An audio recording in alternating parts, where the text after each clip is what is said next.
Okay, so let's jump right in. Ever wonder how a casino can basically guarantee it's going to make money? Or how insurance companies seem to predict the future? Well, it's not magic. The answer is actually this really powerful mathematical idea, a principle that finds predictable order in what seems like total chaos. Today, we're going to break down the law of large numbers. All right, let's start with a classic. Imagine you're flipping a coin and it lands on tails, 5 times in a row. Now, be honest, what's your gut telling you is coming next? If you're like most people, you're probably thinking, heads has got to be next, right? It's due. But is that actually how probability works? And that right there, that feeling highlights a huge, super common mix-up.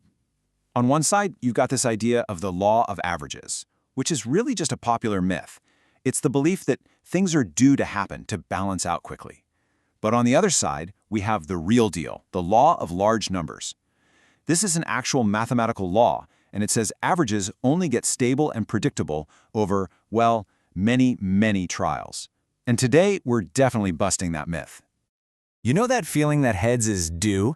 It actually has a name. It's a classic cognitive trap called the gambler's fallacy. It's this mistaken belief that what happened in the past, those 5 tails, somehow influences what's going to happen next. But here's the thing. Each coin flip is a totally independent event. The coin has no memory. It doesn't know it just landed on tails 5 times. The odds for that next flip are exactly what they've always been, 50-50. Period. So, okay, if that law of averages we all talk about is just plain wrong, then what's the right way to think about all this? Well, it's time we bring in the real star of the show, the principle that actually lets us find patterns in all this randomness. This is a law built for the long run. And here it is, the law of large numbers. It sounds complicated, but the idea is actually pretty simple. It just says that as you do something over and over and over again, like flipping that coin, the average of your results is going to get closer and closer to the true average. You know, that 50-50 mark. This is a cornerstone of probability theory. It's the reason we can be so confident about how things will play out, eventually. Now, for the mathematicians out there are actually a couple of different flavors of this law, a weak version and a strong version. But honestly, we don't need to get lost in the weeds. They both point to the exact same crucial idea.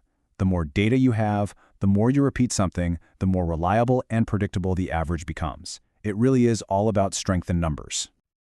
Okay, talking about it is one thing, but seeing is believing, right? The best way to really get this is to see it in action. So let's go back in time a bit to this absolutely beautiful physical demonstration from the 19th century that shows exactly how order can just emerge from chaos. This thing is called a Galton board. It was invented by Sir Francis Galton. So here's how it works. You drop hundreds of tiny beads from the top, and they cascade down through this grid of pegs. Now at every single peg, each bead has a random 50-50 chance of bouncing left or right. It's a whole series of completely random events. But then, something incredible happens. As the beads pile up in the slots at the bottom, they don't just form a random mess. They form this perfect, predictable pattern, the famous bell curve.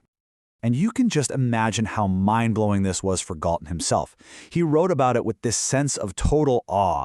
He said it was like this wonderful form of cosmic order that reigns with serenity amidst the wildest confusion. It's like he saw that this beautiful, predictable shape was hiding inside what looked like pure chaos the whole time. Okay, so that was the 19th century version. Let's fast forward to today. We don't really need physical beads and boards anymore, right? We can take that same exact principle and run it on a computer. We can simulate millions, even billions of coin flips in seconds and watch this law unfold in real time. And here's what that looks like. Check this out.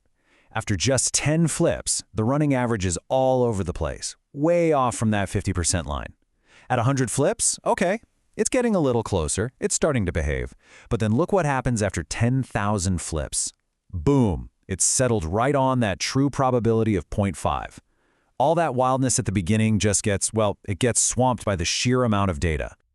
But this brings us to a really, really important point. And honestly, it's a detail that a lot of people miss. The law is not about the actual number of heads and tails evening out. It's about something totally different. So let me ask you a question. If you flip a coin, say 1,000,000 times, do you think the number of heads and the number of tails will get closer and closer to being equal? Most people's intuition says, yeah, of course. But the answer is, surprisingly, no. The law doesn't care about the absolute count. It guarantees that the proportion, the percentage, gets closer to 50%. Just take a look at this table. It makes it super clear. As we go from 10 flips up to 10,000, you can see that proportion column getting closer and closer to a perfect 50%. It's homing in on the target. But now, look at the difference column. The gap between the actual number of heads and tails isn't shrinking at all. In fact, it's getting bigger. And that's the key. The law doesn't go back and fix old results, it just buries them under a mountain of new data. Okay, so why does any of this matter outside of a math class? Well, because this principle isn't just some abstract idea. It is the invisible engine that makes so much of our modern world actually work, making it predictable and manageable. I mean, think about it. An insurance company has no idea if you personally are going to get into a car wreck this year. But thanks to the law of large numbers, they can predict with incredible accuracy how many accidents will happen across millions of drivers. And that's how they set their prices. It's the same for casinos setting their payouts to guarantee a profit. It's how political polls can be so accurate. It's even how the AI on your phone works by finding reliable patterns in huge, huge data sets. So if you take away one thing, let it be this.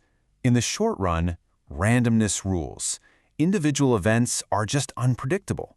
But in the long run, those predictable patterns and stable averages always emerge. And really, understanding that difference is the key to making sense of a world that can feel pretty uncertain. Which kind of leaves us with a final thought to chew on. If we know that randomness is just noisy and chaotic in the short term, but becomes orderly and predictable over the long term, how does that change the way you look at everyday events? Maybe we shouldn't get so caught up trying to find meaning in every little up and down. Maybe the real trick is just having the patience to wait for those powerful, predictable patterns to reveal themselves.